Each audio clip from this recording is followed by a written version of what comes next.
Luto ako ngayon ng sinigang na baka. Ito yung sibuyas, luya, bawang, at kamatis. Add ko na yung ating bawang.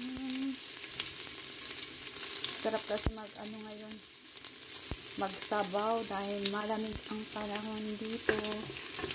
Nagpo-frozen na. Ito yung ating sibuyas.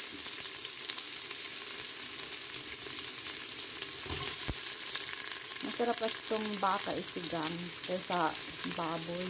Mataba kasi yung baboy.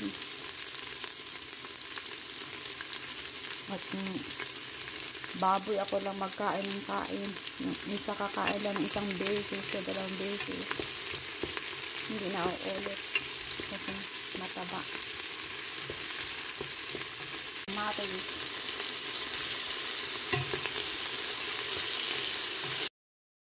Lagyan na natin siya ng tubig at pakuluan.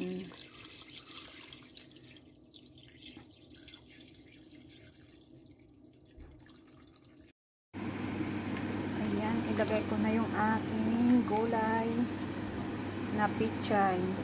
Hindi ko na siya na videohan pag hiwa-hiwa kasi wala naman akong taga-video. Ako lang yung nag-cameraman. Yung dahon kasi mas madali lang itong dahon maluto eh. Ayan, tabi muna natin.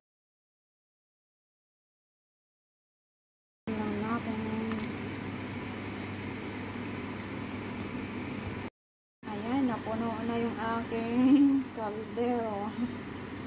Yung aking pressure cooker. Yan kasi ang nilutuan ko eh. Puno na naman siya.